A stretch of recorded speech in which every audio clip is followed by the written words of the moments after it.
I think the first thing that comes to mind is listening.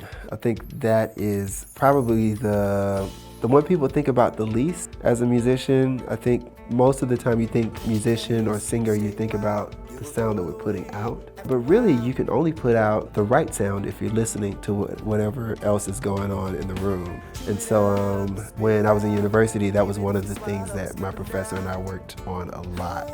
Listening to chord changes, understanding chord structures, and that really has helped me to gain a lot of freedom as a singer, especially when it comes to improvisation and being able to do the runs that people like to hear me do. Listening, I think, is a key skill to being a great performer. So initially I said Beyonce because I love Beyonce, but really the singer who's been the most instrumental in like my growth and like has influenced the way that I write and the way that I approach singing would be Brandy.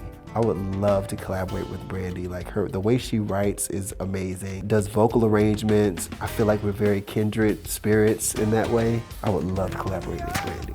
I love crowd participation because number one, music to me, sound is energy, right? And so music is that energy manifested as a pleasant sound that people like.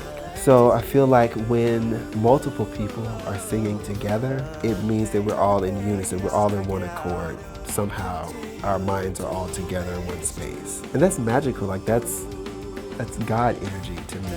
So say we're all singing together in unison, that means we all agree, right? And if we're all singing together in harmony, that means we're all balanced. So anytime that I can create a scenario where we're either all in unison or we're at least all balanced, that feels like God-like energy, and I like feeling like a God. We build it up when they burn it down. Double cheeked up, it's the crown, till they turn around.